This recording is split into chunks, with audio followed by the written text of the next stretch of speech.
So hello everyone, एक question class 9th का और एक्सरसाइज 6.2 का है लाइंस एंड एंगल्स चैप्टर्स का।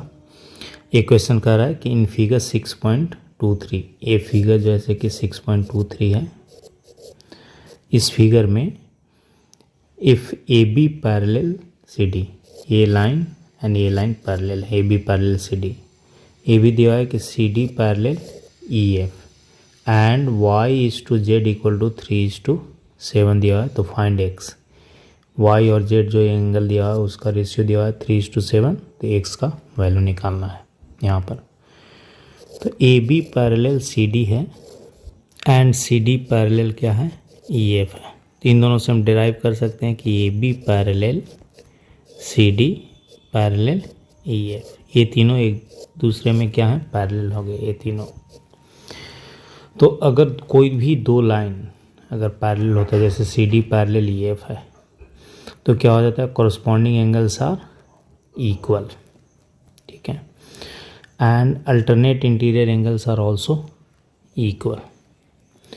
तो y और z है, तो ये एंगल y है, तो ये एंगल भी y हो गया, कॉरस्पॉन्डिंग एंगल्स।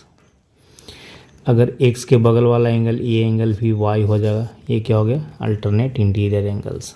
ये दोनों क्या हो गए, ये दोनों अल्टरनेट इंटीरियर एंगल्स एंड ये दोनों क्या हो गए, कॉरस्पॉन्डिंग एंगल्स, कॉरस्पॉन्डिंग एंगल्स, ठीक है। तो corresponding angles are equal and alternate interior angles are also equal. ये इस लाइन पर ये एंगल जैसे कि z है, एंगल y है, इन दोनों का सम कितना होगा, 180 डिग्री, क्योंकि किसी भी लाइन पर किसी भी पॉइंट पर एक side sum of all angles are 180 degree. तो इस केस में भी सम ऑफ ऑल एंगल्स क्या हो जाएगा, 180 डिग्री। तो लेट y इक्वल टू कितना हो गया, 3x and z equal to 7x, क्योंकि रेशियो दिया हुआ है तो हम मान सकते हैं। तो 3x plus 7x equal to कितना हो गया, 180, 10x इक्वल टू 180, तो x इक्वल टू कितना हो गया, 180 डिवाइडेड बाई 10 इक्वल टू 18। तो y इक्वल टू हो गया 3x equal to 3 into 18 equal to 54, z equal to हो गया 7 into 18 equal to 126 degree.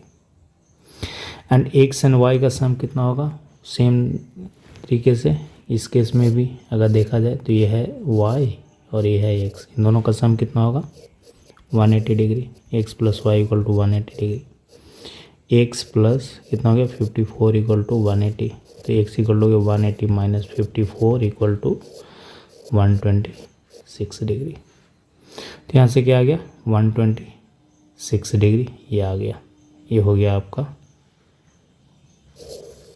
Answer.